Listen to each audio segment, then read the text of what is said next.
اسلامی مساوات۔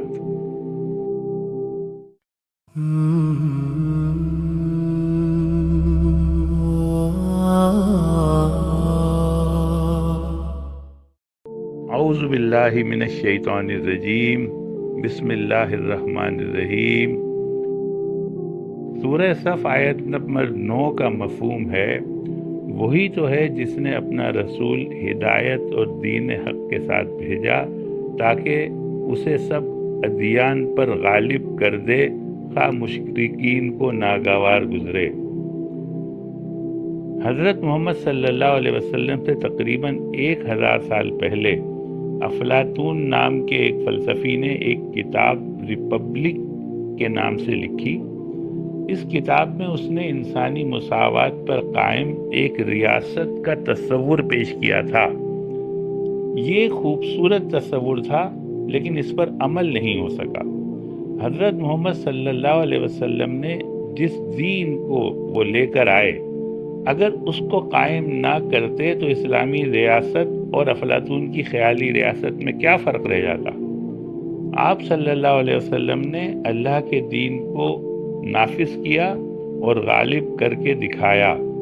اسلامی تاریخ کا واقعہ ہے کہ مسلمانوں کی فوج نے یروشلم کا محاصرہ کیا ہوا تھا، لیکن شہر فتح نہیں ہو رہا تھا۔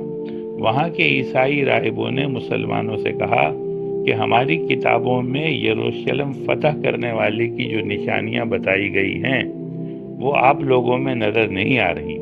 اگر ہمیں وہ نشانیاں دکھ جائیں تو ہم بغیر لڑے شہر آپ کے حوالے کر دیں گے۔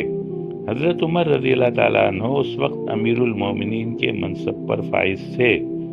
آپ کے پاس درخواست آئی کہ آپ تشریف لے آئیں تو کام بن جائے گا۔ مسلمانوں کے پیغام پر امیر المومنین حضرت عمر فاروق رضی اللہ تعالیٰ عنہ اس شان سے روانہ ہوئے کہ ایک اونٹ اور ایک خادم ساتھ میں تھا۔ اونٹ پر چونکہ کھانے پینے کا سامان بھی لدا ہوا تھا، اس لیے ایک وقت میں ایک ہی آدمی اونٹ پر سفر کر سکتا تھا۔ حضرت عمر رضی اللہ تعالیٰ عنہ نے طے کیا کہ منزلیں مقرر کر لی جائیں۔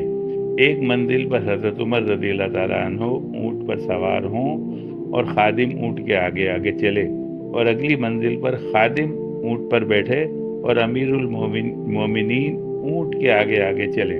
جب یہ یروشلم پہنچے تو شہر کے باہر ان کا انتظار ہو رہا تھا، اور اس وقت خادم کی اونٹ پر سوار ہونے کی باری تھی اور امیر المومنین آگے آگے پیدل چل رہے تھے۔ راہبوں نے پوچھا، ان دونوں میں سے تمہارا بادشاہ کون ہے؟ مسلمانوں نے بتایا، جو اونٹ کے آگے آگے پیدل چل رہا ہے وہی ہمارا بادشاہ ہے۔ راہبوں نے کہا، ہمیں اسی بات کا انتظار تھا، ہماری کتابوں میں لکھا ہے، جب یہ منظر دیکھو تو اطاعت کر لینا۔ یہ کہہ کر انہوں نے شہر کے دروازے کھول دیے۔ یہ حضرت محمد صلی اللہ علیہ وسلم کا کارنامہ ہے کہ آپ نے عدل و انصاف اور مساوات پر مبنی نظام قائم کر کے عملاً دکھایا۔ یہ کوئی تصوراتی ریاست نہیں تھی، بلکہ ایک عملی ریاست تھی۔